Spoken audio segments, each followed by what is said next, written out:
There ain't no doubt I love this land. God bless the USA.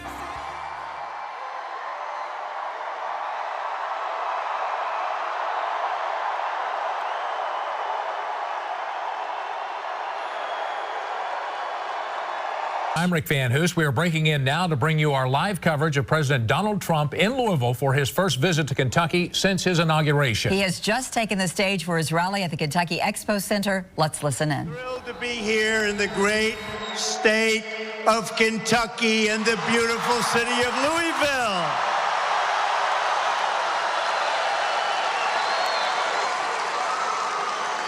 And this place is packed. There are a lot of people outside aren't getting in, but that's all right. We love them too, right? We love them too. We're in the heartland of America, and there is no place I would rather be than here with you tonight.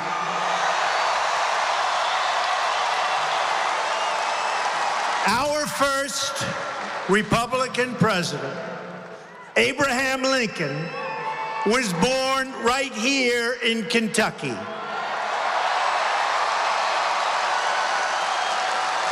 That's not bad. The legendary pioneer, Daniel Boone, helped settle the Kentucky frontier.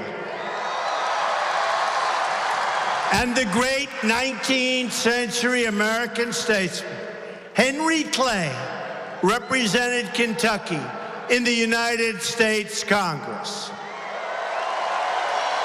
Henry Clay believed in what he called the American system and proposed tariffs to protect American industry and finance American infrastructure. I'm honored to be here today with many of your tremendous modern-day leaders. We're joined tonight, and I want you to give him a nice hand, because he's on our side. Got to take good care of our people, right? And he's got a lot of power for the people of Kentucky. By our Senate Majority Leader, Mitch McConnell. Where is he? Come here, Mitch. Thank you, Mitch. How are you doing, Mitch? Hey, Mitch, we gonna be okay? Everything good? That health care is looking good? Good, thanks, Mitch. And we're also very lucky to have in my cabinet our Secretary of Transportation, the wonderful Elaine Chao.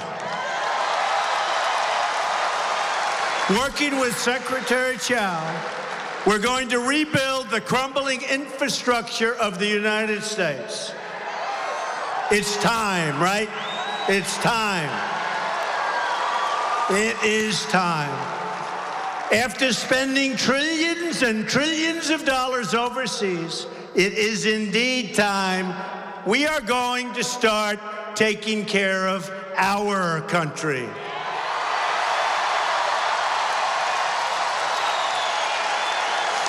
Also with us this evening is your great governor, Matt Bevin. Where's Matt? Matt. Thanks, Matt. Congressman Andy Barr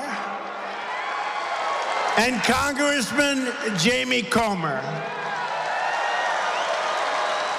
The state motto of Kentucky is united we stand, divided we fall. We are united.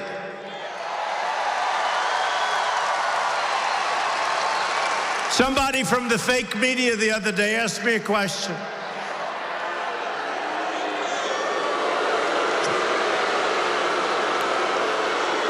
They said, how are the Republicans going to finally get together? I said, wait a minute. We won the presidency.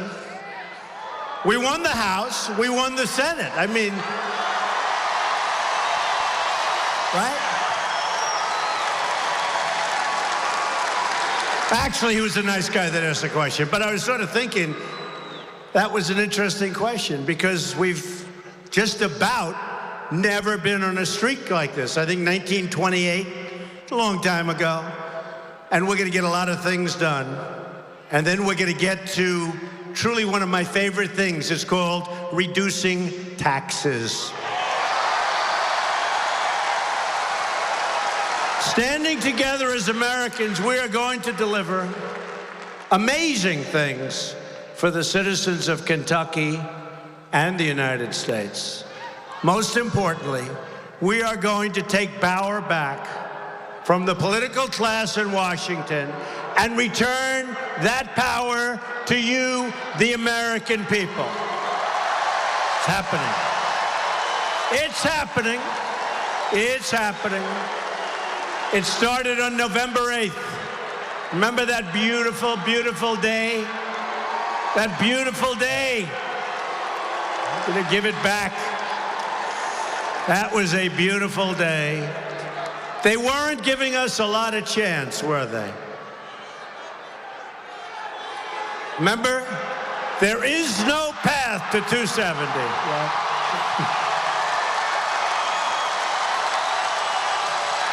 Remember the line? And you know, for the Republicans, the Electoral College was very, very hard to win. Do you remember the famous line? There is no path to 270. Well, there was a path to 306, but maybe not to 270. But we have a lot of work to do. The fact is, we inherited a mess. It's a mess. I met with the Prime Minister today of Iraq. I met with others, the Middle East, North Korea.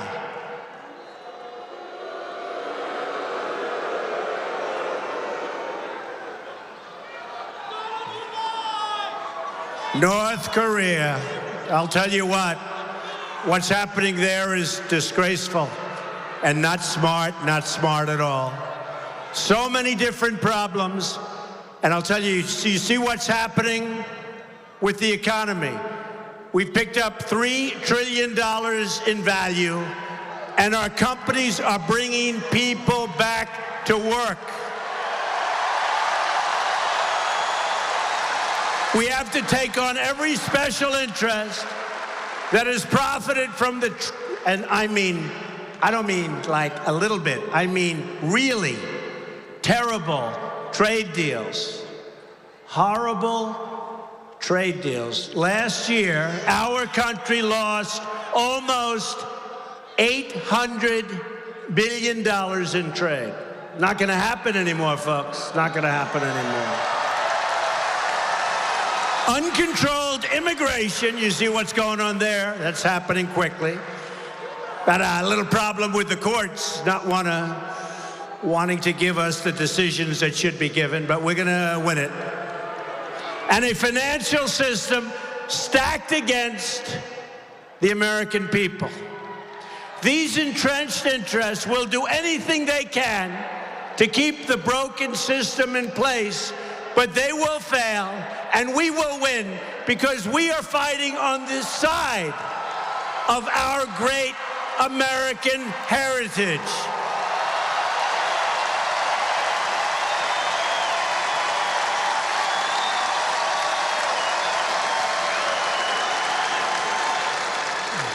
This place is packed.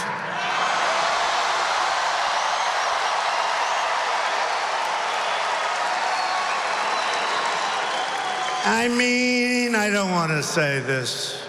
We could have been watching a good basketball game tonight, right? What happened? What happened? That's all right. You've done a good job, right? You've done a good job. Great team, great coach. It's all right. We are going to drain the swamp of government corruption in Washington, D.C. And we are going to keep our promises, all of the promises that we made. We are going to massively reduce your taxes. We are going to reduce very substantially rising crime and support the incredible men and women of law enforcement. We're going to bring accountability to the VA and take great care, finally, of our great veterans.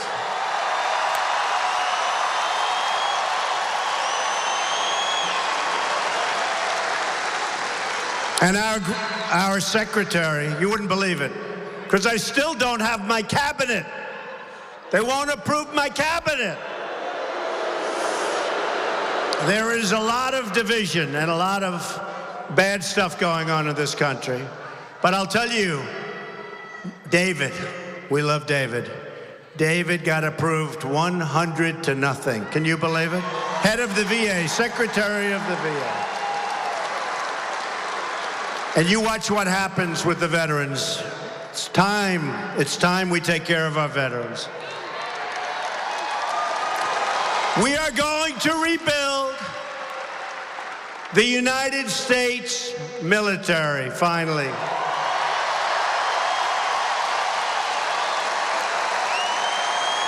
I proposed a budget that calls for one of the largest increases in defense spending history, and we need it. We need it. Got a lot of bad actors out there, folks, right? That's time also. And it's also jobs, because we're going to make this equipment right here in the USA. And we believe in 3 crucial words: peace through strength.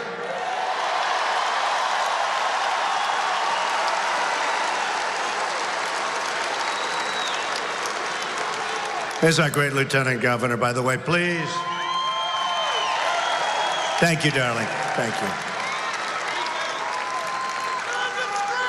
But we will spend our money wisely. With just one negotiation on one set of airplanes, I saved the taxpayers of our country over $700 million. And that's just one of many. One of many. We've also kept our promise to appoint a Supreme Court justice who will uphold and defend the Constitution of the United States.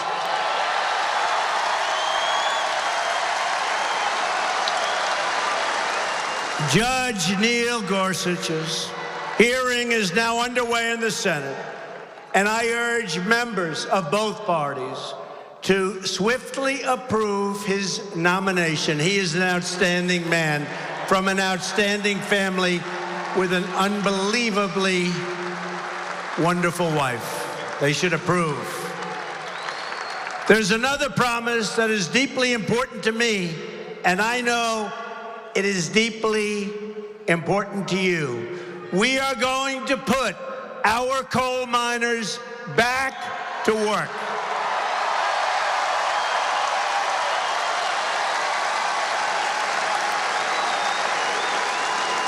They have not been treated well, but they're going to be treated well now. Clean coal, right? Clean coal. I have already eliminated a devastating anti-coal regulation, and that is just the beginning. You saw that. We got a lot of thank yous from a lot of great people that work very hard and want to keep working. A lot of people are going to be put back to work. A lot of coal miners are going back to work.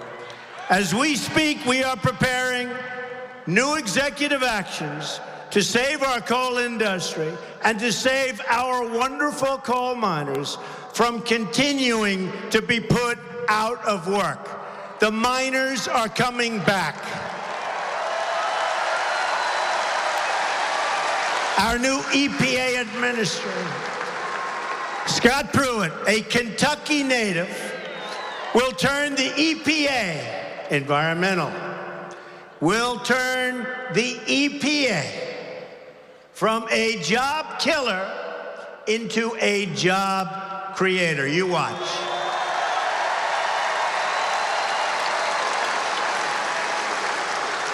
Since my inauguration, we've already added nearly 500,000 new jobs. And that's, believe me, just the beginning. Just the beginning. And I don't know, do you see those consumer confidence levels, Matt? They're through the roof. I don't even know. I think you're doing as well in Kentucky, but I know you don't like Obamacare. I know.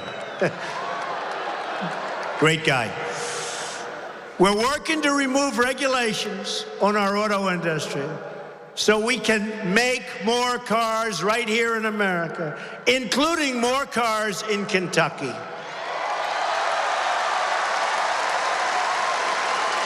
We've wiped out many, many unnecessary regulations, and that's just the beginning. It's continuing on a weekly basis. We're getting rid of unnecessary regulations. We're going to be good for business, and we're going to be good for the workers of America. We've also cleared the way for the Keystone and the Dakota Access Pipeline.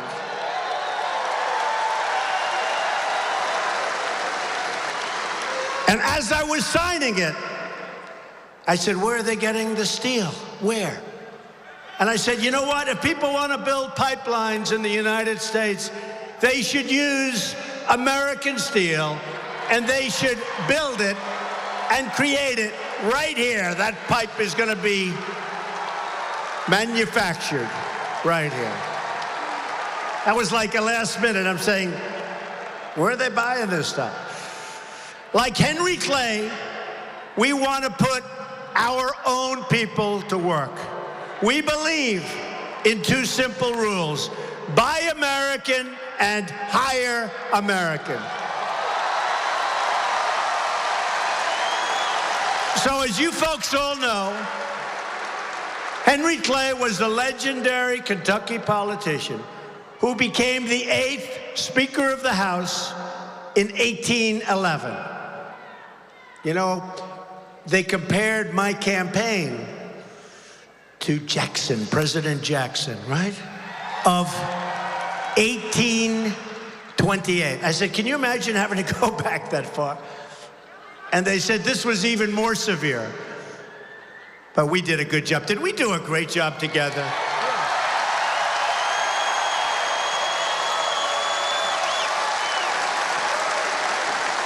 1828, that's a long time ago. Oh, boy. And he was a good president, right? He was a good president.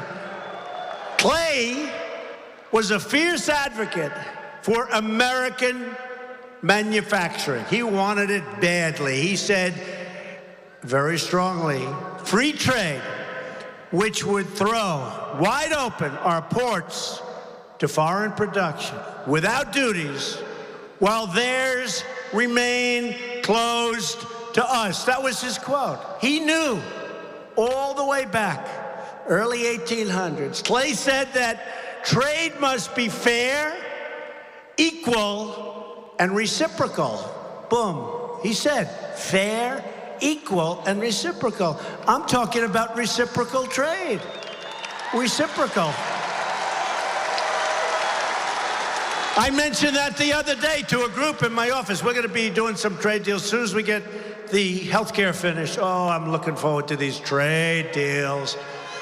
They're the ones, there's going to be no ambiguity.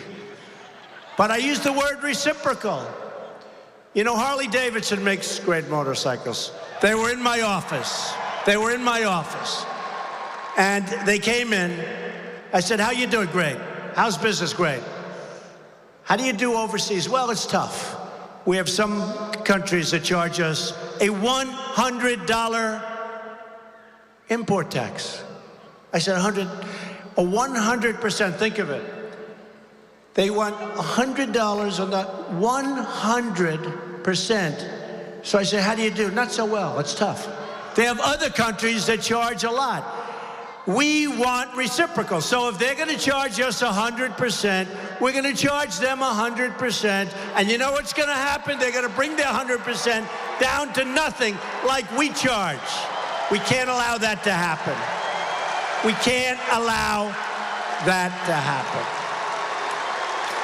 In explaining his American system, Clay argued that the sole object of the tariff is to tax the produce, and remember, to tax the produce of foreign industry with the view of promoting American industry. For too long, our government has abandoned the American system. Since NAFTA was approved in 1994, the worst trade deal ever made by any country, I think, in the world, America has lost nearly 1/3 of its manufacturing jobs. Do not worry, we are starting on NAFTA very soon. You know, I've only been there for what, 52 days, right? Somebody said to me, when are you starting on NAFTA? I said, wait a minute, I did this. I've knocked out unbelievable numbers of regulations. We're negotiating much better deals, these terrible deals that were made. I've been here like 51 days, give me a chance. Oh, I look forward. We're going to do something with NAFTA that you are going to be very, very impressed with. That's going to be an easy one, folks. That's going to be an easy one. Since China joined, it's another beauty, the World Trade Organization in 2001, the United States has lost many more than 60,000 factories. We sacrificed our own middle class to finance the growth of foreign countries. But those days, ladies and gentlemen of Kentucky, are over. Is that okay? Those days are over. It's crazy. You know what that is? Much more than 60,000 factories. You know what that is? It's like, I said, if you have a map, how do you put that many dots in the map, right? More than 60,000 factories, but they're all coming back. You see them coming back. You see car companies that we're going to build elsewhere, and now they're saying that because of Trump, we're going to build in Michigan, we're going to build in Ohio, we're going to build in Kentucky. They're saying it loud and clear. Because from now on, it's going to be America first. America first.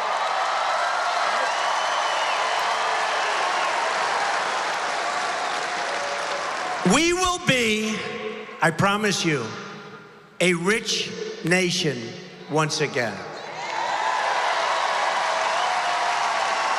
And we will do what we have to do, and we will not allow other countries to take advantage of us like they've been doing to a level that's hard to believe. Hard to believe. Not going to happen. Not going to happen anymore, Kentucky. Remember that, okay? You just worry about your basketball team. I'll take care of the rest.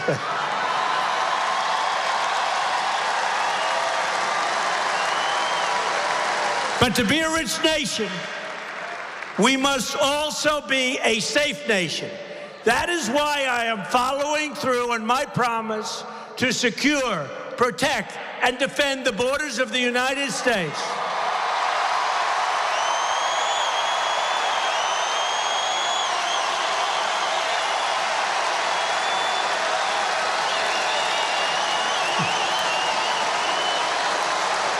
We will build, that's right, a great, great border wall.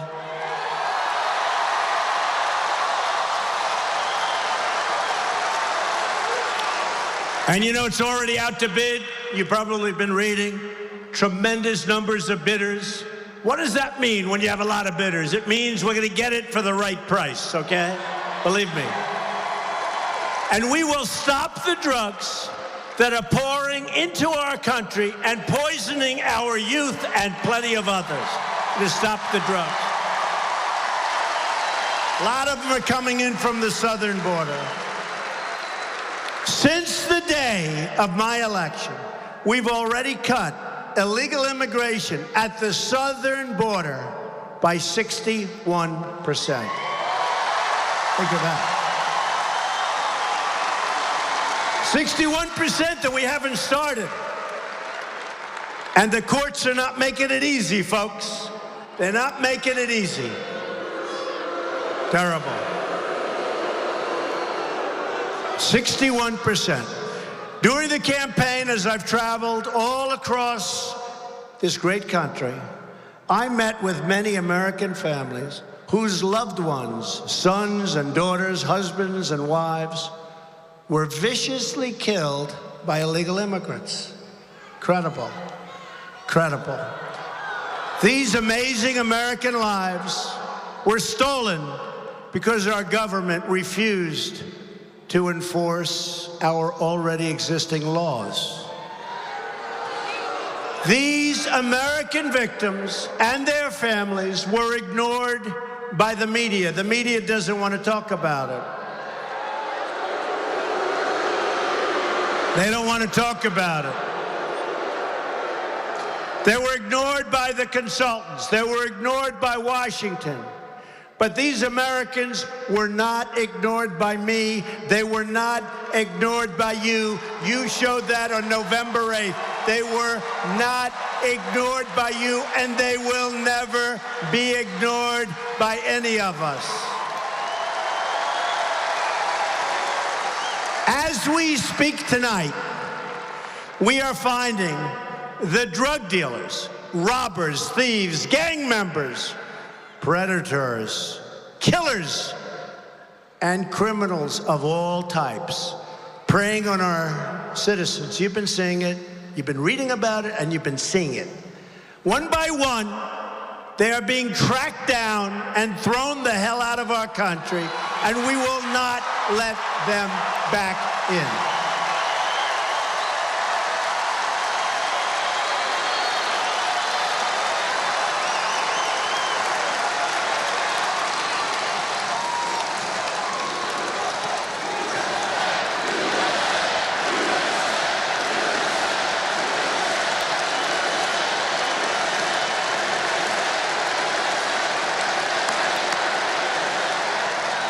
We are also working to protect our citizens from terrorism. We have seen the devastation at home from 9/11 to Boston to San Bernardino and many, many other places. We've seen attacks overseas in France, in Germany, in Belgium. It's time for intelligence and common sense to be used. The single best way to protect, and you have to do this, you have to do this, and to keep foreign terrorists from attacking our country is to keep these foreign terrorists from entering our country in the first place.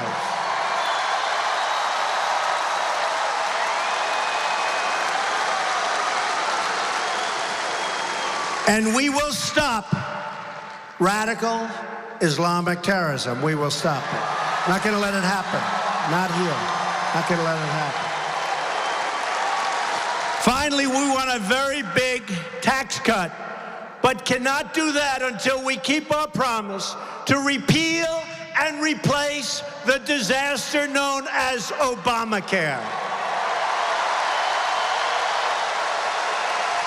And we're going to be working very closely with our leader, Mitch McConnell, to get that job done. Paul Ryan, everybody, they're going to be working very hard. And Congressman Andy Barr and Jamie Comer, I have to thank them for their help and their support as we move toward the crucial House vote on Thursday, the 7th anniversary of Obamacare's very painful passage. This is our long-awaited chance to finally get rid of Obamacare. It's a long-awaited chance. We're going to do it. We're going to do it. What's the alternative? The alternative is what you have. What you have is nothing. The worst, it's the big lie. And remember this, so true. I happen to like a lot Senator Rand Paul. I do. I do. I like him. It's good. He's a good guy. And I look forward to working with him so we can get this bill passed in some form so that we can pass massive tax reform, which we can't do until this happens. So we got to get this done before we can do the other. In other words, we have to know what this is before we can do the big tax cuts. We got to get it done for a lot of reasons, but that's one of them.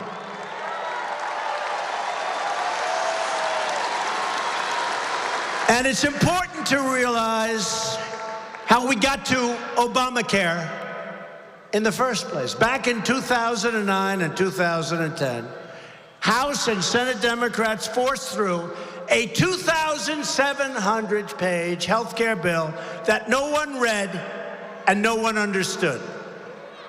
By the way, today it's thousands of pages more. It's not even understandable. They ignored the public, they ignored the voters, and they jammed a massive, failed health care takeover right through Congress. And this is what we have.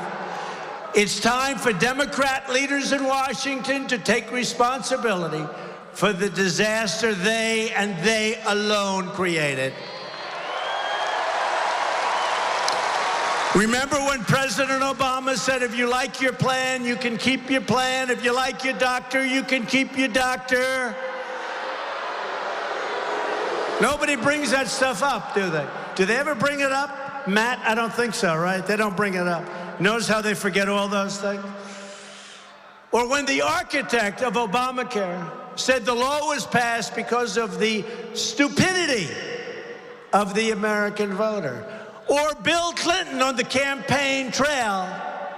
Oh, he must have had a tough night when he went home that night. Called Obamacare the craziest thing in the world, where people wind up with their premiums double and their coverage cut in half. Bill Clinton said that, the craziest thing in the world. Or the Democratic governor of Minnesota, who said the Affordable Care Act is no longer affordable. It's been one broken promise after another. People have been kicked off their plans and their premiums have increased by double and triple digits. Arizona up 116%. By the way, insurance companies in a great state known as Kentucky, have you ever heard of it? Are in tremendous trouble, will be fleeing, and we're going to save it all. We're going to save it all. Tremendous trouble. It's a disaster. In fact, to counter my speech 2 weeks ago in Congress, I don't know, did anybody see that speech?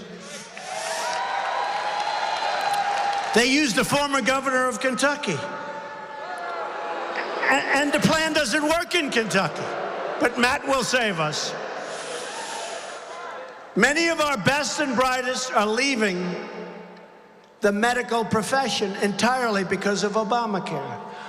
Obamacare has been a complete and total catastrophe, and it's getting worse and worse by the day. And yet you watch the fake media, the fake news, and they try and build it up. It's a disaster, fellas. It's a disaster.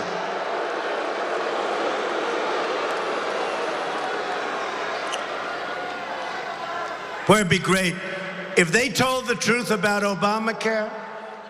It would be so wonderful for the people of this country because it would just sail right through.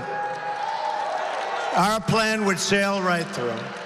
1/3 of the counties in the United States now have only one Obamacare insurer left. Some have none.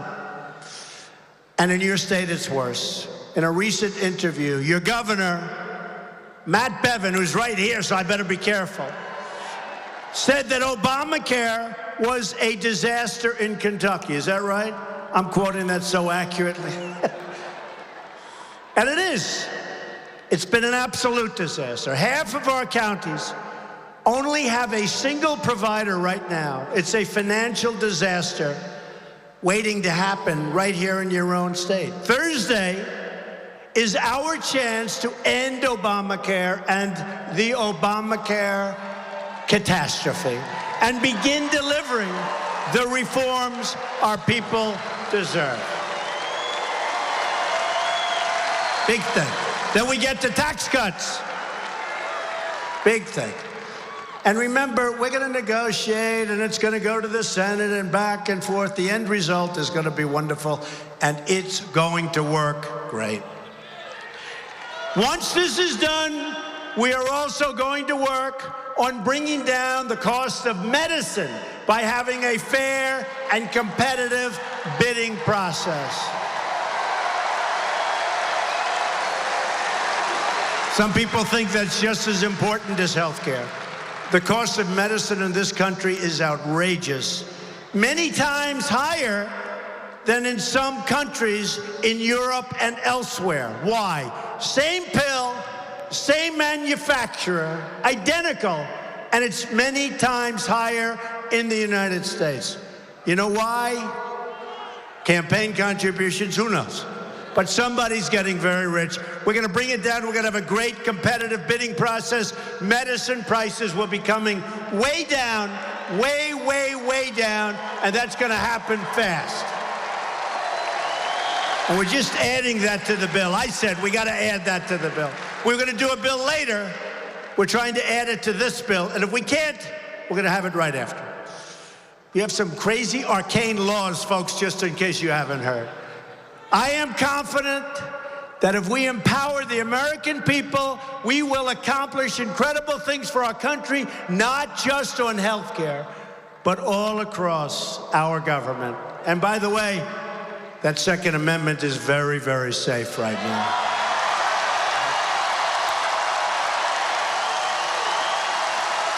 I promised. I said we're going to save the Second Amendment. I promise you. We are going to save the Second Amendment. It's very, very safe. Would not be in good shape if a certain other person won this election, I can tell you. You'd not be happy. And if they came to make a speech, 250 people would have showed up. A new spirit of optimism is sweeping across our land, and a new national pride is swelling our hearts and stirring our souls. So true. Just imagine what we could accomplish if we stand together as a united American people. Our economy will be unleashed, and millions will be lifted from welfare to work. Gotta work, gotta work. They're gonna love it. They're gonna love it. From welfare to work. Our children will grow up in safe communities, and they will be educated in schools that teach them to love our country and its values.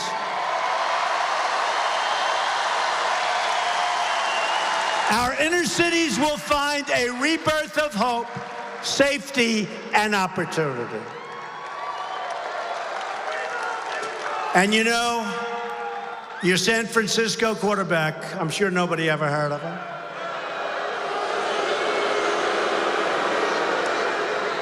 I'm just reporting the news.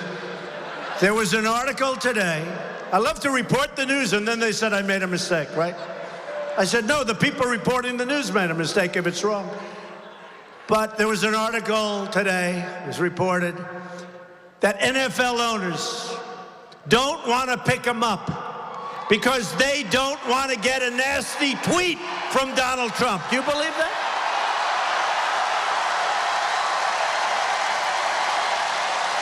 I just saw that. I just saw that. I said, if I remember that one, I'm going to report it to the people of Kentucky. Because they like it when people actually stand for the American flag, right?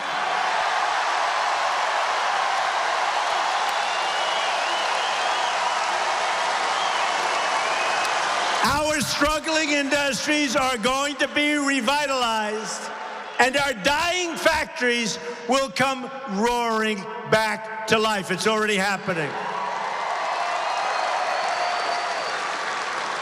And in our dealings with other nations, we will find a new era of security, cooperation, and peace.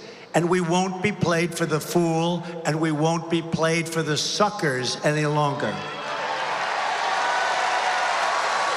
This is the future that awaits us if we embrace our destiny as Americans, which we did. This was one of the greatest things, one of the biggest events ever to happen in our country. And we're going to make it even better than anybody ever thought possible. That's happening already. We are one people, and we share one fate. Whether we are black or brown or white, we all bleed the same red blood. We all salute the same great American flag.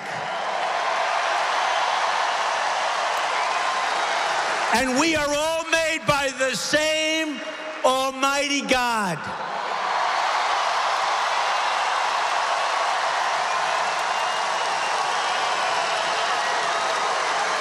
As long as we remember these truths, we will not fail. Nobody can beat us. Nobody.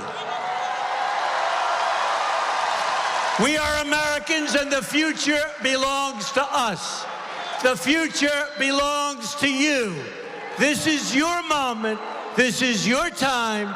And this, the United States of America, is your country again.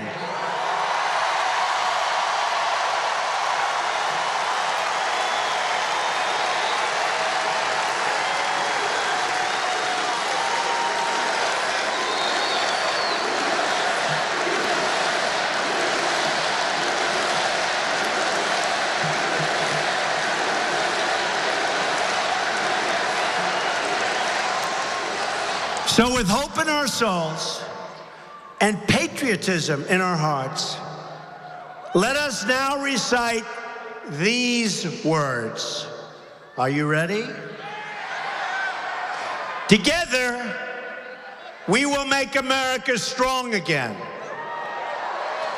We will make America wealthy again. We will make America proud again. We will make America safe again. And we will make America great again. Thank you, Kentucky. God bless you. Thank you. Thank you.